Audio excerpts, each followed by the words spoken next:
I thought I had a solid marriage with Emily. We were together for nearly 10 years, and I believed we had built a life based on trust, love, and mutual respect. Sure, there were the occasional bumps, but what relationship doesn't have those? I was the typical husband, working hard, coming home, and trying to be the best partner I could be. Emily was my world. We shared everything: laughter, vacations, and even those quiet moments curled up on the couch with a good movie. But lately, something felt off. It started with small things. Emily became more distant, spending long hours on her phone, often texting when I was around. At first, I brushed it off. She was busy with work, or maybe she was planning a surprise for me. But as weeks turned into months, the unease in my gut grew. She'd go out with friends more often, nights that turned into early mornings, and she'd always have some excuse ready. The change in her behavior was subtle at first, but I was paying attention. I noticed the little things: the way she'd laugh at her phone, how she'd quickly hide it whenever I walked into the room, and the unmistakable scent of cologne on her clothes that wasn't mine. One Friday night, I had decided to surprise her with a nice dinner at her favorite restaurant. I had the table booked, the wine picked out, and I was ready to make it a romantic evening. But when I got home, Emily wasn't there. I texted her, but she didn't respond. That's when I felt that familiar knot in my stomach tightening. An hour passed, and I finally decided to call her. She answered, her voice shaky and filled with awkwardness. "Hey babe, I'm at Sarah's.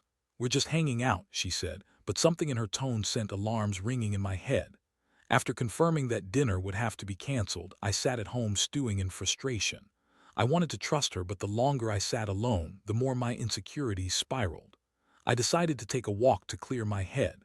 As I strolled through the neighborhood, I saw something out of the corner of my eye: a familiar car parked outside a local bar. My heart raced as I approached. There was Emily, sitting at a table with a guy I recognized from her work, Jason. I had met him at a few parties, and my gut twisted as I watched them laugh and lean in closer to each other, their body language intimate in a way that sent a shiver down my spine. I wanted to believe it was innocent, but deep down I felt the earth shift beneath me. The moment I saw them together, I knew something was wrong. I turned away, my heart pounding like a drum. I needed to process this, needed to confront her. But why did it have to come to this? Days went by, and eventually I couldn't hold it in any longer. I had to know the truth. So I confronted her that night after she got home, my heart pounding in my chest. "Emily, I saw you with him," I said, trying to keep my voice steady. Her reaction was immediate, but not what I expected. "That was months ago. I thought you knew," she shot back, her eyes narrowing as if I had accused her of something absurd. I could hardly believe what I was hearing. "Months? Emily, you were with him tonight." "How can you say that?" She rolled her eyes, crossing her arms defensively. "You're being ridiculous. We have a history from months ago, but it's over. I don't know why you're making a big deal out of this." I felt like the world was crashing around me. Her dismissive attitude fueled my anger, and I couldn't help but raise my voice. "You think I'm ridiculous? You're the one cheating on me." In that moment, I felt all the rage and hurt bubble to the surface. I didn't know how I managed to stand there, but I felt everything all at once: the disbelief, the betrayal, the bitter taste of lies. I needed answers, and I was determined to get them. What had happened to the Emily I knew? The woman who promised to love me through thick and thin? With her excuses swirling in the air, I realized I was no longer just a husband looking for answers. I was a man betrayed, and I needed to do something. But what? How could I confront this betrayal and reclaim what was mine? As I looked into her eyes, I saw the woman I loved, but also a stranger. This was the beginning of a dark journey, and I had to make choices that would change everything. The weeks that followed were a blur of confusion, anger, and the desperate need for clarity. After that heated confrontation with Emily, I spent countless nights staring at the ceiling, replaying every moment of our relationship. I was no longer just the husband. I was a detective, searching for answers and piecing together the puzzle of Emily's infidelity. I couldn't shake the feeling that I was living in a nightmare, and I needed to find a way to confront the reality of what was happening.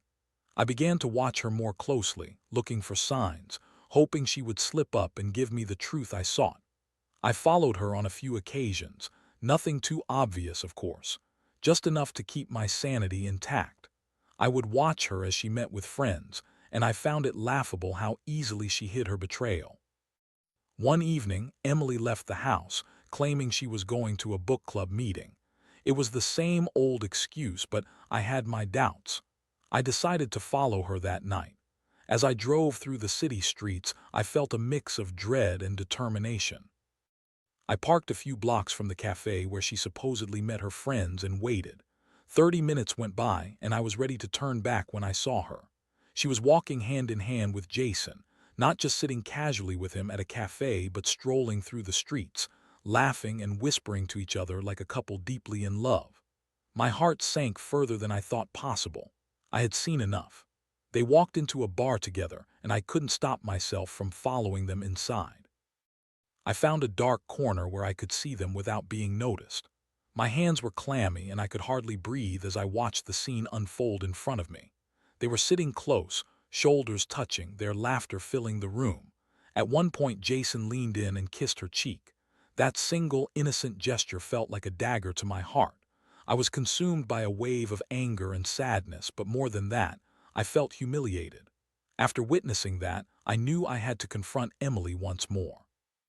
I couldn't let her continue living this double life.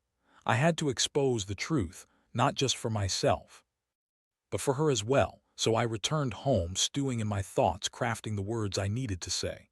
This time I would be prepared. The next evening, when Emily returned from what I now knew was another lie, I confronted her again.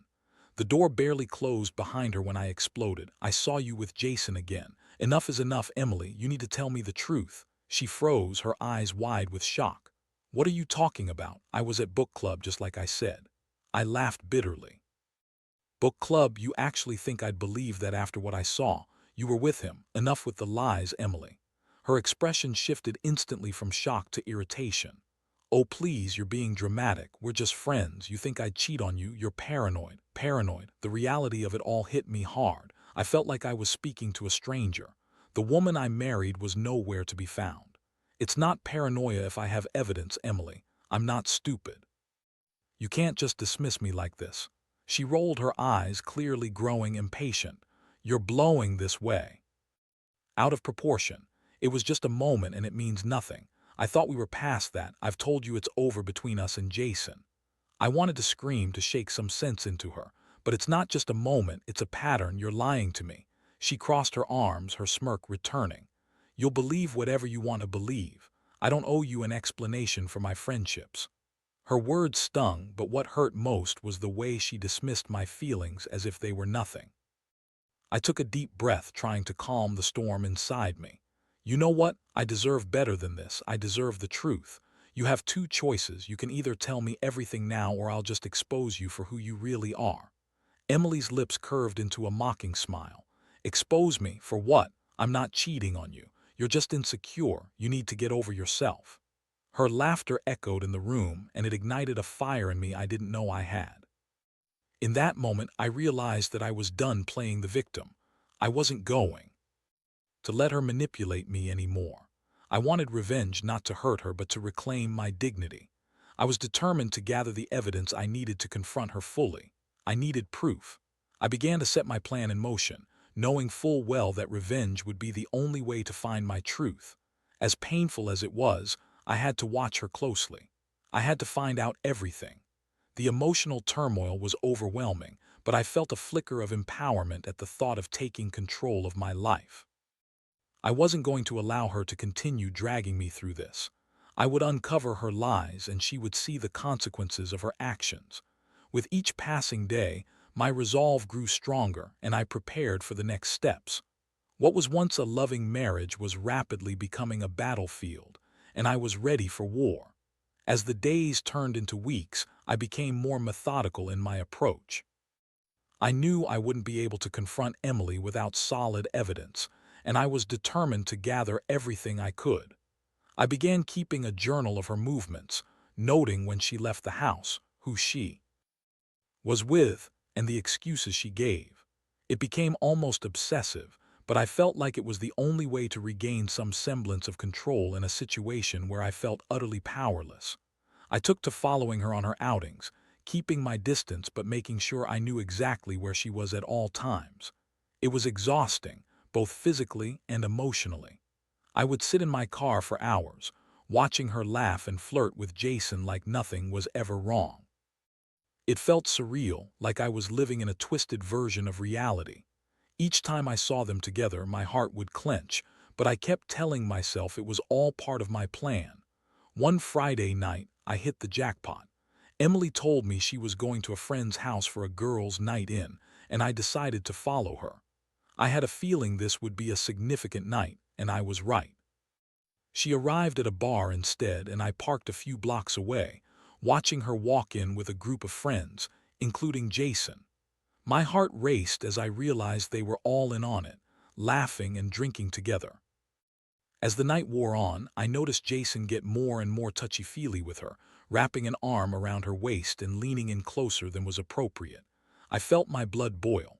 I could hardly sit still, and I wanted nothing more than to storm in there and confront them.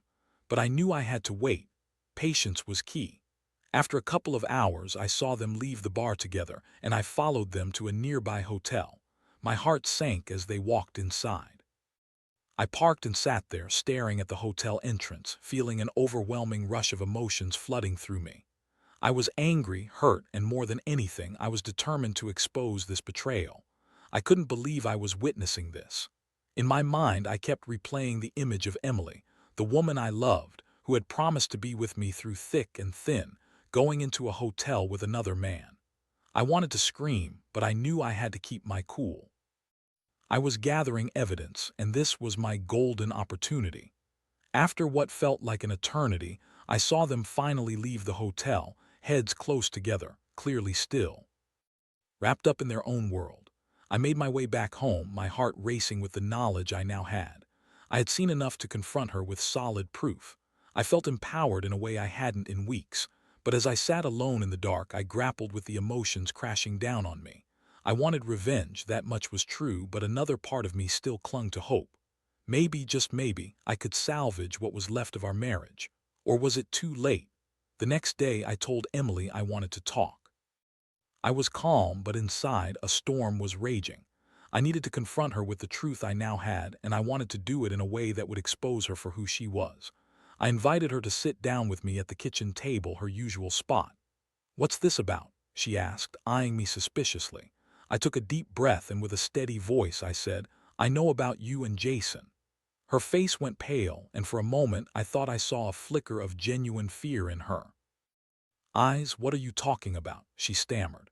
"Don't play dumb, Emily. I followed you. I saw you with him last night. I know everything." Her posture shifted immediately. "You followed me. You have no right to invade my privacy like that," she shouted, her voice dripping with outrage. "Invade your privacy? You're the one who invaded my trust. You've been lying to me and playing me for a fool." She looked cornered, but then her expression hardened and she crossed her arms defiantly. "I don't owe you anything. I'm tired of this. You're just being jealous. We're friends and you can't control who I hang out with. Friends. Friends don't go into hotels together, Emily. Friends don't laugh and flirt like that."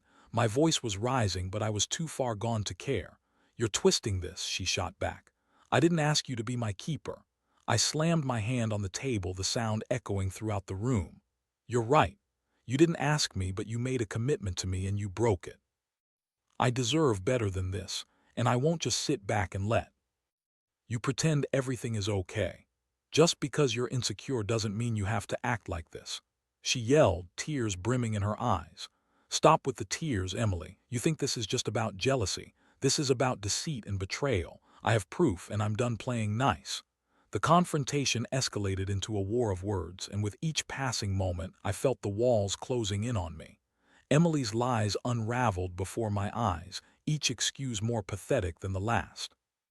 I was filled with a sense of clarity, a determination to not be the victim any longer. I had to take control of my life again. That night marked a turning point for me.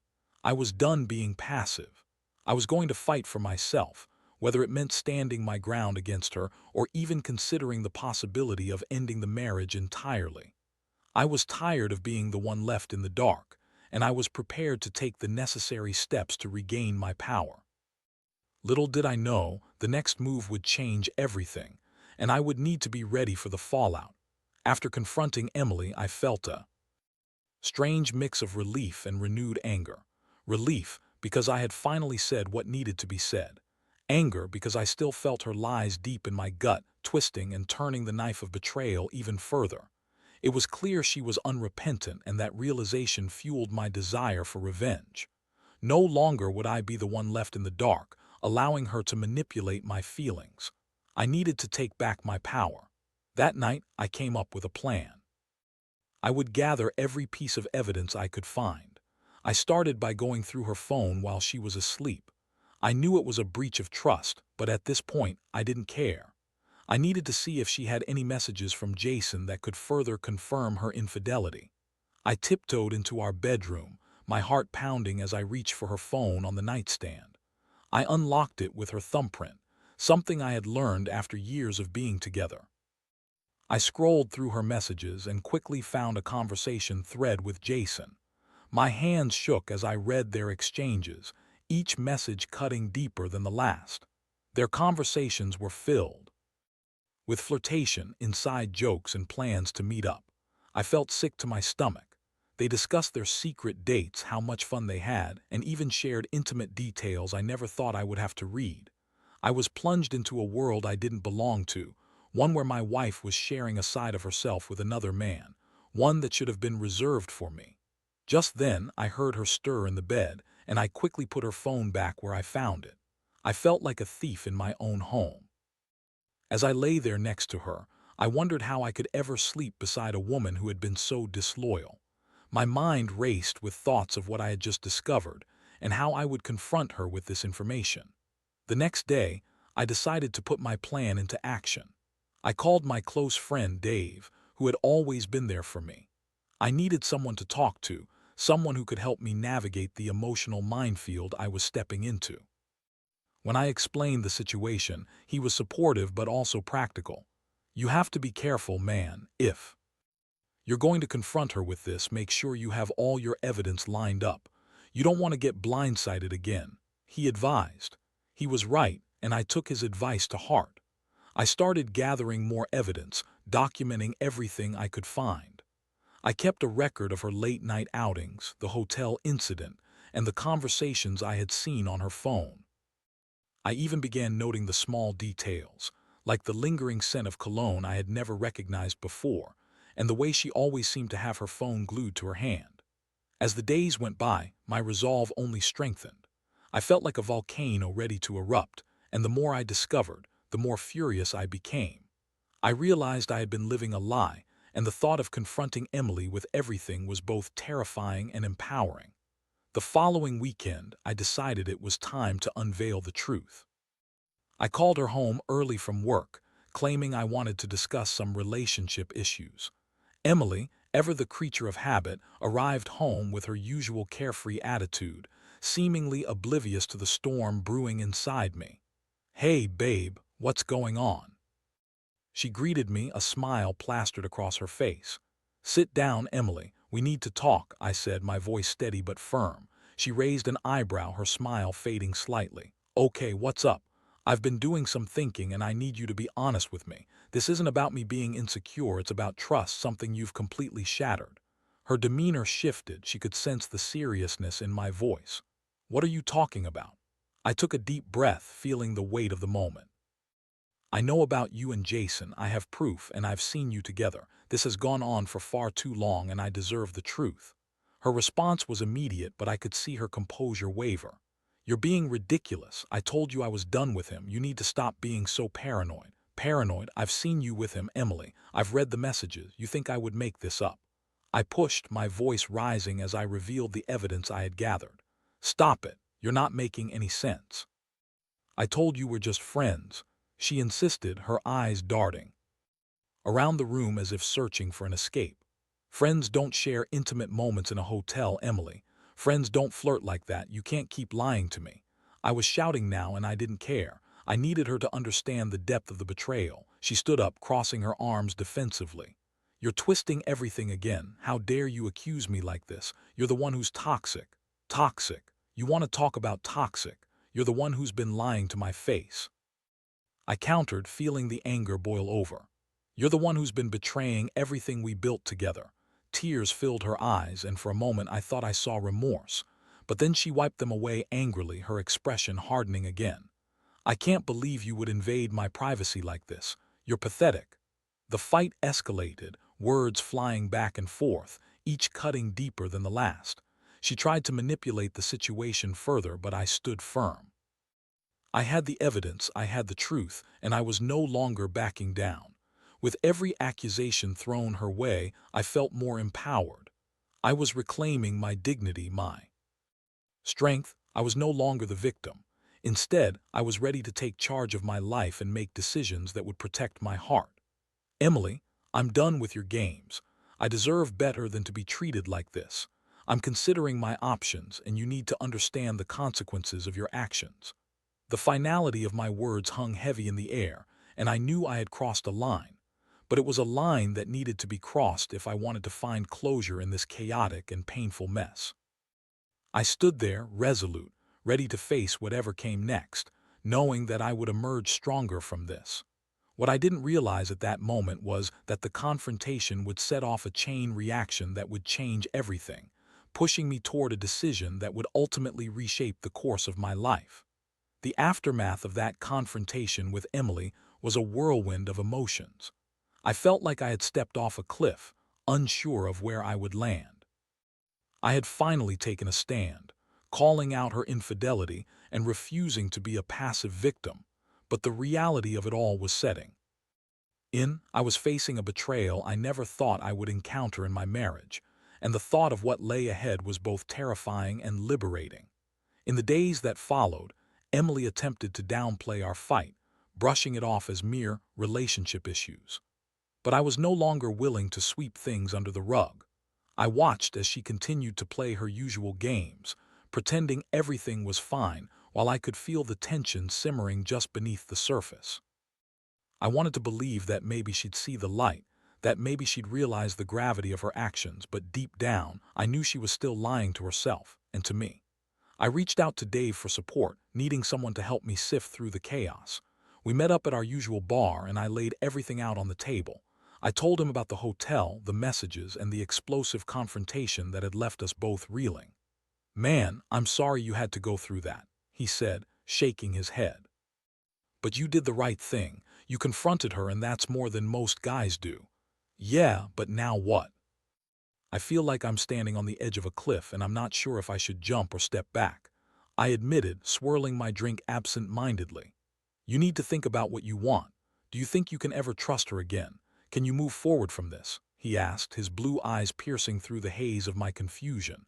I paused, contemplating his questions. "That's the thing, I don't know if I can. I always thought we had a strong foundation, but now I feel like everything is built on sand." "Then maybe it's time to consider a change. You deserve to be happy, man. You've been put through the ringer," he replied, placing a supportive hand on my shoulder. Those words struck a chord. I realized I had been thinking of Emily's feelings, her excuses, and her justifications for far too long. But what about me? It was time to put myself first. I had been the one betrayed, and I needed to reclaim my life. As the days turned into weeks, I began to take steps towards that realization.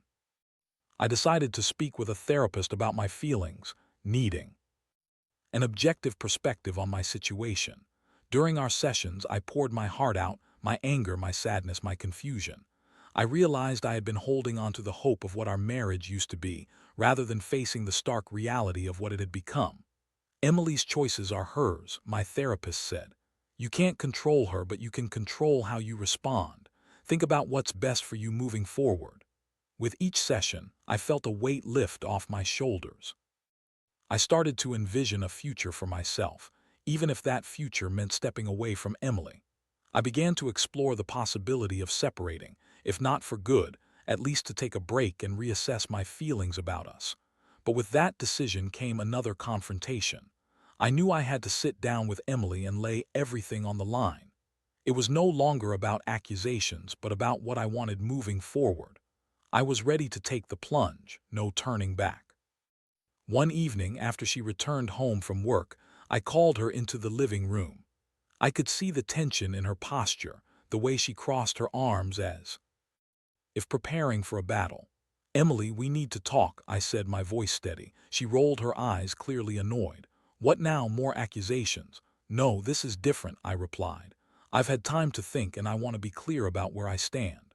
She sat down, her expression shifting from irritation to curiosity. I took a deep breath. "I can't continue to live like this. Your betrayal has shattered my trust, and I need to know if you're willing to take responsibility for your actions." Her response was immediate, filled with defensiveness. "I've already told you it was a mistake. You're acting like I'm some monster." "No, you're not a monster, but what you did was hurtful," I countered. "I've been thinking about our future, and I need to be honest. This isn't working for me anymore. I can't just pretend everything is okay." "What are you saying? Are you really thinking about ending this?" she asked, her voice a mix of anger and disbelief. "Maybe. I think some time apart might do us both some good," I replied, watching her face fall as the realization set in. "Are you serious? You're going to throw everything away just like that?" She was flailing now, her voice rising. "You're being unreasonable." "No, I'm being realistic. I can't continue in a relationship where I feel betrayed. I need time to figure things out to decide if I can forgive you," I said firmly. As I spoke, I could see the walls she had built around herself starting to crumble. The anger melted away, replaced by a mixture of fear and vulnerability. For the first time, I saw a flicker of genuine remorse in her eyes. "I didn't realize you were feeling this way. I thought you'd just get over it," she said softly, her voice barely above a whisper. "Why would I? You've changed everything, Emily. You can't expect me to just forget about what happened," I replied, my heart heavy. With that, I made the decision to move out temporarily, seeking space to reflect and heal. I knew it was going to be tough for both of us, but I needed clarity on what I wanted for my life. I gathered my things and left the house that night, not knowing what the future would hold. As I drove away, a strange mix of fear and freedom washed over me. I was stepping into the unknown, but with each mile, I felt a sense of empowerment growing within me. Perhaps this was the first step toward finding my own happiness, free from the weight of betrayal. I didn't know where the road would lead, but I was finally on it, ready to see what lay ahead. The days turned into weeks as I settled into my temporary living situation.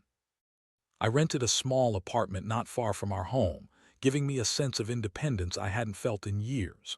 The first few nights were challenging. I missed the familiarity of my home, the routine of waking up next to Emily. But as each day passed, I started to regain my sense of self. I began to explore hobbies I had neglected, reconnecting with friends, and even taking long walks to clear my mind. It felt liberating to be away from the chaos of the past few months. Meanwhile, Emily and I had limited contact. I needed the space to reflect on my feelings and decide if I could ever rebuild the trust that had been shattered. I often wondered how she was handling my absence, whether she was truly remorseful or simply playing the victim. I wanted to believe she was taking this time to reflect on her actions, but I knew I couldn't control her choices. One evening, I was sitting on my couch, scrolling through old photos on my phone. I came across a picture of us from a vacation we took a few years back, happy, carefree, and completely in love. I felt a pang of nostalgia, but it quickly morphed into sadness. I realized that I was mourning not just the relationship, but the person I thought she was. After a few weeks of distance, I decided it was time to meet Emily to discuss where we stood.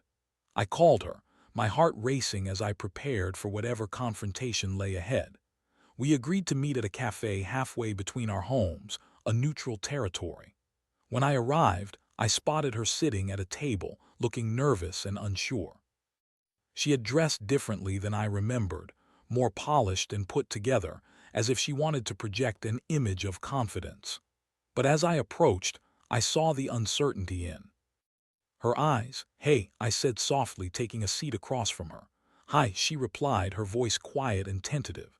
We sat in silence for a moment before I broke the ice. "How have you been?" "Honestly, I've been reflecting a lot. This time apart has made me realize how much I took for granted," she confessed, her eyes filled with a mixture of regret and vulnerability. "I've been thinking about what I did and how I hurt you. I never wanted to lose you." Hearing her say that stirred something within me. It felt like a glimmer of hope, but I wasn't ready to fully let my guard down. Emily, I appreciate you saying that, but I need to know if you mean it. I can't go back to the way things were if nothing has changed. She nodded, her expression earnest. I understand. I've been talking to a therapist and I'm trying to work through my issues. I know I need to take responsibility for my actions and the pain I caused you. Therapy is a good step, I acknowledged, cautiously optimistic, but it's going to take more than words. To rebuild trust, I need to see real change, real effort. I get that, she said, her voice steady. I'm willing to do whatever it takes. I know I messed up, but I want to fight for us. I don't want to lose you. Her sincerity hit me hard, but it also filled me with doubt. I had loved this woman fiercely, but could I trust her again? I needed time to think, to process everything I was feeling. After a long pause, I finally spoke. I'm not ready to jump back into things. I need to see if we can rebuild the foundation of what we had. I want to believe you, but it's going to take time. She looked down, her hands fidgeting nervously. I understand. I'm willing to wait as long as it takes. I'll prove to you that I can change. With our conversation winding down, I felt a weight lift off my shoulders. This wasn't a magical solution, but it was a step forward. We parted ways that day with a sense of uncertainty hanging in the air, but there was also a flicker of hope. Over the next few months, we began to rebuild our communication. We met regularly to talk, sharing our thoughts and feelings without fear of judgment. I watched as Emily began to take responsibility for her actions, engaging in therapy and actively working on herself. It was refreshing to see her vulnerability, and slowly, I started to see glimpses of the woman I had fallen in love with. While I still couldn't fully trust her, I began to allow myself to consider the possibility of forgiveness. Our relationship evolved into something different, more cautious and thoughtful. We were learning to communicate openly, and I found myself appreciating the moments we shared. I still had my doubts, and I was realistic about the road ahead. Trust would take time to rebuild, and I knew there would be bumps along the way. But I was willing to take it one day at a time, focusing on the present rather than the pain of the past. Eventually, we decided to attend couples therapy together, a decision that felt right for both of us. It was a space for us to explore our feelings, confront our fears, and build a stronger foundation. Reflecting on it all, I realized the experience had taught me invaluable lessons about love, trust, and self-worth. I had learned that I could stand up for myself, that my feelings mattered, and that it was okay to take time for healing. As I moved forward, I carried those lessons with me, ready to face whatever challenges lay ahead. Whether that meant rebuilding my marriage or ultimately walking away, I knew I had the strength to choose what was best for me. Life was unpredictable, but I was ready to embrace it, whatever form it took.